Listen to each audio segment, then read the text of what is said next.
Medical ਦਾਖਲੇ ਨਾਲ ਸੰਬੰਧਿਤ ਨੀਟ ਪ੍ਰੀਖਿਆ ਵਿੱਚ ਬੇਨਿਯਮੀਆਂ ਦੇ ਮਾਮਲੇ ਤੇ ਅੱਜ ਸੁਪਰੀਮ ਕੋਰਟ ਵਿੱਚ ਸੁਣਵਾਈ ਹੋਈ। ਸੁਣਵਾਈ ਦੌਰਾਨ ਐਨਟੀਏ ਨੇ ਦੱਸਿਆ ਕਿ 1563 ਵਿਦਿਆਰਥੀਆਂ ਦੇ ਗ੍ਰੇਸ ਅੰਕ ਰੱਦ ਕੀਤੇ ਜਾ ਰਹੇ ਹਨ। ਇਸ ਦੇ ਨਾਲ ਹੀ ਇਹਨਾਂ ਵਿਦਿਆਰਥੀਆਂ ਦੀ ਦੁਬਾਰਾ ਪ੍ਰੀਖਿਆ ਲਈ ਜਾਵੇਗੀ।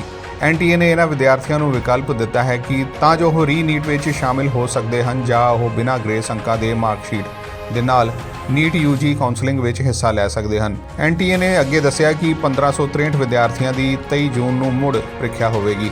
ਹਾਲਾਂਕਿ ਨਤੀਜਾ 30 ਜੂਨ ਤੋਂ ਪਹਿਲਾਂ ਆ ਸਕਦਾ ਹੈ। ਸੁਣਵਾਈ ਦੌਰਾਨ ਡਿਵੀਜ਼ਨ ਬੈਂਚ ਨੇ ਇੱਕ ਵਾਰ ਫਿਰ ਕਾਉਂਸਲਿੰਗ ਪ੍ਰਕਿਰਿਆ ਨੂੰ ਰੋਕਣ ਤੋਂ ਇਨਕਾਰ ਕਰ ਦਿੱਤਾ।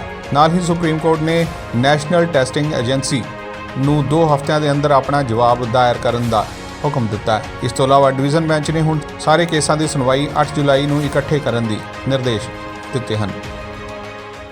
आज एनटीए ने खुद माननीय सुप्रीम कोर्ट के सामने माना कि जो उन्होंने ग्रेस नंबर दिए थे उससे बच्चों में डिससेटिस्फैक्शन हुआ, बच्चे प्रोटेस्ट पे आए और कहीं ना कहीं उन्होंने माना कि पहले कभी ऐसा नहीं है, पहली बार किया है, तो उन्होंने माना कि इसको हम हटा देते हैं ग्रेस नंबर को। हमारी 7 दिन से ये लड़ाई चल रही थी कि पहली बार आपने कैसे ग्रेस नंबर दे दिए, किस बेसिस पे आपने सोच लिया, बिना किसी को इन्फॉर्म किए, और आपने जब रिजल्ट आया तो बताया नहीं।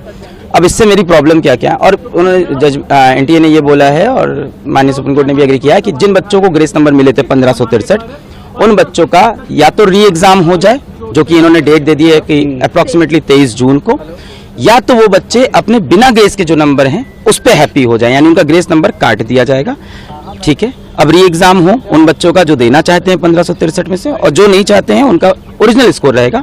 फिर रैंक पूरी शफल हो, उसके बेसिस पे काउंसलिंग हो। पर इसमें मेरे कुछ पॉइंट्स हैं, 3 पॉइंट्स हैं मेरे। सबसे पहला पॉइंट ये है कि आज एनटीए 7-8 दिन बाद आके माननीय सुप्रीम कोर्ट के सामने खुद एग्री करता है कि ग्रेस वाला जो पूरा हमने जो किया है ये गलत है, इसको हटा देते हैं। कहीं ना कहीं एग्री किया। सवाल ये उठता है, ग्रेस देके क्या उन्होंने खुद बताया था? नहीं बताया था। जब हमने 719 स्कोर पकड़ा, 720 तब बताना। तो क्या एनटीए और भी ऐसे बहुत चीजें करता है जो हमें पता नहीं चलती? क्या और डिस्पेरेंसीज है जो एक बार हमें अंदर घुस के देखनी चाहिए? ये तो पकड़ा गया 719 720 से, क्या ऐसे और भी मामले हो सकते हैं? तो कहीं ना कहीं ट्रस्ट का इश्यू है। दूसरा बात, उन्हीं बच्चों को ग्रेस मिला था और उन्हीं को री एग्जाम की अपॉर्चुनिटी मिल रही है जो माननीय हाईकोर्ट पहुंचे थे एग्जाम के बाद कि उनका समय का नुकसान हुआ है। बहुत सारा बच्चा माननीय हाईकोर्ट नहीं गया क्योंकि किसी को नहीं पता कि बाद में ग्रेस नंबर मिलते हैं, पहले कभी नहीं हुआ। और 18 साल के बच्चे को नहीं पता है कि मुझे पेपर लिखने के बाद अब हाईकोर्ट जाना होता है। तो मुझे लगता है यहाँ पे राइट टू इक्वालिटी का वायलेशन है। तीसरी बात, पेपर लीक का जो मुद्दा है वो ओपन है, उस पर सुनवाई होती रहेगी। और आज माननीय सुप्रीम कोर्ट में जजेस ने खुद बोला कि मान लेते हैं काउंसलिंग हो गई, मान लेते हैं एडमिशन भी हो गया और तब कुछ प्रूफ होता है, तो we have all the parts to revert everything. The court we filed PIL regarding this NEET examination. There were various issues which we have raised on behalf of lakhs of students. The main issue was this paper leak and the other malpractices which has been followed by the NTA.